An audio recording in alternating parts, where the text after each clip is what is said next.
இந்த video last Wednesday எடுத்திருந்தேன். பசங்களுக்கு ஸ்கூலில் விட்டாங்க. பசங்க எங்கேயும் ஊருக்கெலாம் போகாமல் வீட்டில் தான் இருக்காங்க. அக்கா பொண்ணு எப்போவுமே வந்து லீவுக்கு எங்கள் வீட்டுக்கு வந்துடுவாங்க. இந்த வருஷம் வந்து நான் ஸ்கூலில் ஜாயின் பண்ணதால் அவங்கள கூட்டிகிட்டு வரலாமான்னு யோசிச்சுட்டே இருந்தேன். ஆனால் அவங்க எப்பவும் போல் நான் வீட்டுக்கு வரேன் சித்தின்னு ஆசையாக கேட்டிருந்தாங்க.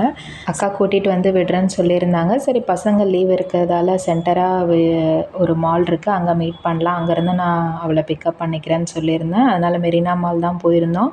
இன்றைக்கி ஒரு நாள் பசங்களோட டைம் ஸ்பெண்ட் பண்ணலான்னு சொல்லிட்டு எப்போவுமே படத்துக்கு தான் புக் பண்ணுவோம். இன்றைக்கி வந்து படம்லாம் எதுவும் வேண்டாம், சும்மா ப்ளே ஏரியா வந்து மட்டும் போகலாம். ஏன்னா பசங்க வந்து படத்துக்கு வந்தால் அவங்க அந்தளவுக்கு இன்ட்ரெஸ்ட்டாக பார்க்க மாட்றாங்க. அவங்களுக்கு மெயினாக ப்ளே ஏரியா தான் இன்ட்ரெஸ்ட்டாக இருக்கும்னு சொல்லிட்டு அங்கே தான் போயிருந்தோம். 1000 ருபீஸ் ரீசார்ஜ் பண்ணியிருந்தாங்க. ஐயோ இவ்வளோ காசான்ற மாதிரி தான் இருந்தது. ஆனால் 2 பேருமே வந்து ரொம்ப ஸ்லோவாக விளையாடிட்டு இருந்தாங்க. அவங்க 2 பேருக்கும் சொல்லிக் கொடுக்கும்போதே நம்மளுக்கு ஆசையாகிடுது. நானுமே கொஞ்சம் ஆசையாக விளையாடிட்டு இருந்தேன். சரி இதுலையாவது பாயிண்ட்ஸ் எடுடான்னு சொல்லிட்டு புகழ் வந்து பைக் ரேஸ் ரொம்ப விரும்புவான். அதில் உட்கார வச்சு விளையாட வச்சுருந்தேன். நடுவில் கொஞ்சம் ஸ்லோவானால் நானே கொஞ்சம் அவன் கூட ஜாலியாக விளையாடிட்டு இருந்தேன். என்னோடய பையனும் வந்து எங்கள் அக்கா பொண்ணும் வந்து ரொம்பவே என்ஜாய் பண்ணி அந்த கேம்ஸ் எல்லாம் விளையாடிட்டு இருந்தாங்க. சின்ன வயசில் எங்கள் ஏரியாவில் பார்த்திங்கன்னா மயிலாப்பூரில் மட்டும்தான் இந்த மாதிரி வந்து ப்ளே ஏரியா இருக்கும். அது ஒன்றுத்துக்கு போகிறதுக்கு அந்த வயசுலலாம் நாங்கள் அவ்வளோ ஆசைப்படுவோம். அப்போ வந்து ரொம்ப காஸ்ட்லியாக இருந்தது அது. இப்போலாம் வந்து எல்லா இடத்துலையுமே இந்த மாதிரி ப்ளே ஏரியாஸ் வந்திருக்கு. பசங்க வந்து டைம் ஸ்பெண்ட் பண்ணுறதுக்கு நல்லா ஜாலியாக இருக்குது. நிறைய கேம்ஸ்லாம் விளையாடிட்டு இருந்தாங்க.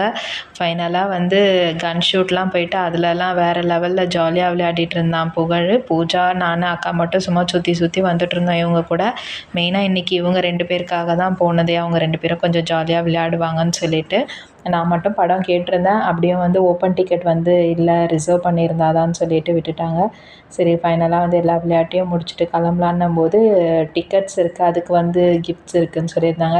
சரி என்னடா கிஃப்ட் கிடைக்கிதுன்னு சொல்லிட்டு போய் பார்த்தா ஆளுக்கு ஒரு சாக்லேட் தான் கொடுத்துருந்தாங்க. பிஸா சாப்பிட்லான்னு சொல்லிட்டு பசங்க கொஞ்சம் ஆசைப்பட்டிருந்தாங்க. சரி அதை ஆர்டர் பண்ணலான்னு சொல்லிட்டு பார்த்தா நான்வெஜ் வந்திருந்தது ஆர்டர் பண்ணதில் பீஸா ஹட்டில். அங்கே ஒரு லைட்டாக சண்டே ஆகிடுச்சு.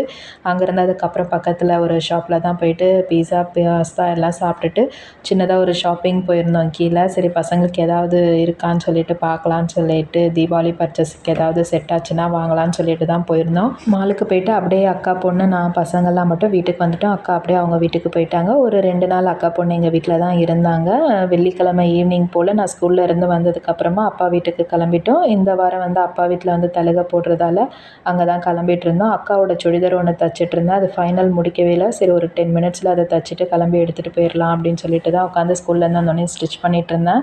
அக்கா பொண்ணு ரொம்ப சேட்டை பண்ணுறான். ஆனால் அடிக்கலை, ஆனால் அவளை வந்து இரிட்டேட் பண்ண ஆரம்பிச்சிட்டான். அவள் இந்த வாட்டி ரொம்ப நாள் தங்கலை, கிளம்புறேன்னு சொல்லிட்டா. சரி அவளையும் கூட்டிகிட்டு தான் கிளம்பிட்டோம். அப்பா வீட்டுக்கு போகிறதுக்கு முன்னாடி இவங்க 2 பேரும் கெலாக் சாப்பிட்டுட்டு இருந்தாங்க. அந்த கேப்பில் வந்து இருக்கிற சாமானெல்லாம் தேய்ச்சி வச்சுட்டு போயிடலாம் தான் தேய்ச்சிட்டு இருந்தேன். என்ன தான் நம்ம வீடை பக்காவாக க்ளீனாக வச்சுட்டு போனாலும் அவங்க வந்து வீடை வந்து நாஸ்தி பண்ணி தான் வைக்கிறாங்க.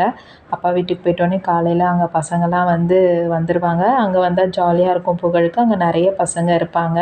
ஜாலியாக என்ஜாய் பண்ணுவான். எப்போவுமே வீடு அப்பா கொஞ்சம் க்ளீனாக நல்லா தான் வச்சுருப்பாங்க. இந்த வாட்டி என்னன்னு தெரில, வீடு ரொம்ப மோசமாக இருந்தது. அக்காவும் என்னோடய பொண்ணும் வந்து வீடை வந்து க்ளீன் பண்ணிகிட்டு இருந்தாங்க. நான் வந்து இருக்க சாமானெல்லாம் தேய்ச்சிட்டு இருந்தேன். அப்பா வந்து சாமி அலமாரியெல்லாம் வந்து கொஞ்சம் க்ளீன் பண்ணி எனக்கு கொடுத்துட்ருந்தாரு. பூஜை சாமான்லாம் நான் தேய்ச்சிட்டு இருந்தேன். எல்லாமே சாட்டர்டே காலையில் தான் எழுந்து எல்லா வேலையுமே பண்ணியிருந்தோம். ஃப்ரைடே போனோடனே படுத்தாச்சு கதை பேசிக்கிட்டே. இன்றைக்கி கொஞ்சம் பொறுமையாக தான் இருந்து எல்லாமே செஞ்சுருந்தோம். 1:30 3 தானே ராவகாலம், பொறுமையாக செஞ்சு சாமியை கும்பிட்டுலாம் அறக்க பறக்க இல்லாமல் பொறுமையாக என்ஜாய் பண்ணிகிட்டே இருந்தோம். எங்கள் வீட்டில் இருந்தாலே ஒரு ஜாலி தான். அப்பா வந்து எப்போவுமே நிறைய ஹெல்ப் பண்ணுவாங்க. நம்ம கேட்காமலே வெஜிடபிள்ஸ்லாம் நம்மளுக்கு கட் பண்ணி தருவாங்க சமைக்கும் போதெல்லாம். ஆனால் இன்றைக்கி நான் எந்த வேலையுமே வாங்கலை. அவரை பார்க்கவே கொஞ்சம் பாவமாக இருந்தது. கொஞ்சம் உடம்பும் முடியல அப்பாவுக்கு, என்னன்னு தெரியல. எப்போவுமே சுறுசுறுப்பாக இருப்பாங்க. இன்றைக்கி கொஞ்சம் டல்லாக தான் இருந்தாங்க. இன்றைக்கி சாமிக்கு தேவையான சமையல் எல்லாமே நான் தான் பண்ணியிருந்தேன். எப்படி இருக்குதுன்னு தெரில, டேஸ்ட்டு பண்ணாமல் வேறு சமைச்சிருக்கேன். நான் எப்போவுமே சாமிக்கு சமைக்கும்போது கொஞ்சம் டேஸ்ட்டு பண்ணிவிடுவேன். எனக்கு கொஞ்சம் பயமாக இருக்கும். ஏன்னா எனக்கு ஒரு ஐயர் சொல்லியிருக்காரு, அந்த டேஸ்ட்டு பண்ணுறதால நம்மளுக்கு ஒன்றும் வயிறு ஃபுல்லாக போகிறதில்ல. சாமிக்கு வைக்கிறது வந்து உப்பு காரம் புளியெல்லாம் கரெக்டாக இருக்கான்னு செக் பண்ணி வைக்கிறதுல தப்பு இல்லைன்னு ஒரு வாட்டி சொன்னாங்க. அதை நான் எப்போவுமே பயப்படாமல் நான் செக் பண்ணி பார்த்துருவேன். ஆனால் இன்றைக்கி எதுவுமே பண்ணலை. காலையில் விரதமும் இருந்தேன். என்னன்னு தெரியல, எதுவுமே செக் பண்ணணும்னு தோணலை. நல்லா தான் இருக்குன்ற நம்பிக்கையில் இன்றைக்கி சமைச்சிட்டேன். இன்றைக்கி வந்து சக்கரை பொங்கலும் வடை பாயாசம் சுண்டல் சாம்பார் எல்லாமே பண்ணியிருந்தோம். இந்த மாதிரி சாமி கும்பிட்றனால இப்போ வீட்டுக்கு வந்தால் ரொம்பவே கஷ்டமாக இருக்குது. அம்மா இல்லாததெல்லாம் இப்போ நினச்சா ரொம்ப கஷ்டமாக இருக்குது. நம்ம அம்மா இருந்தால் நம்மளுக்கு எவ்வளோ யூஸ்ஃபுல்லாக இருந்திருக்கும், எவ்வளோ ஜாலியாக இருந்திருக்கும்னு இப்போலாம் ரொம்ப நினைக்க தோணுது. கோவிந்தா சாமி நாங்கள் வந்து இப்படி தான் சனிக்கிழமை, புரட்டாசி சனிக்கிழமை கும்பிடுவோம். போன வாரம் எங்கள் வீட்டில் நான் கும்பிட்டுருந்தேன். இந்த வாரம்லாம் அப்பா வீட்டுக்கு வந்திருக்கோம். வருஷம் வருஷம் அப்பா வீட்டில் நானும் அக்காவும் வந்து ஒரு வாரம் சாமியை கும்பிட்டுட்டு போயிடுவோம். இன்றைக்கி அக்கா மாமா வந்திருந்தாங்க, அக்காவோட மாமியாரும் வந்திருந்தாங்க. அத்தைக்கு கொஞ்சம் உடம்பு முடியல, இடுப்பில் பெல்ட்டு போட்டுட்டு தான் அத்தை வந்திருக்காங்க. அத்தையும் கண்டினியூவாக ஒரு 2-3 வருஷம் வந்துட்டு தான் இருக்காங்க சாமி கும்பிட்றதுக்கு கூப்பிடும் போதெல்லாம். இந்த வாட்டி ரொம்பவே உடம்பு முடியல, இருந்தாலும் வந்திருந்துருக்காங்க ரொம்ப நாள் கழித்து. சாமியை கும்பிட்டுட்டு வந்து அன்றைக்கி நைட்டே வந்து கிளம்பிட்டோம். சண்டே வந்து ஒரு நாள் தான் வீட்டில் இருக்கோம். வேலை ரெஸ்ட் எடுத்தால் தான் அடுத்த நாள் வந்து அக்காவும் ஆஃபீஸ் கிளம்ப முடியும், நானும் ஸ்கூலுக்கு கிளம்ப முடியும். நைட்டே கிளம்பிடலான்னு சொல்லிட்டு பேசிகிட்டு இருந்தோம். இந்த வீடியோ உங்களுக்கு பிடிச்சிருந்தா என்னோடய சேனலை சப்ஸ்கிரைப் பண்ணிக்கோங்க. தேங்க்யூ.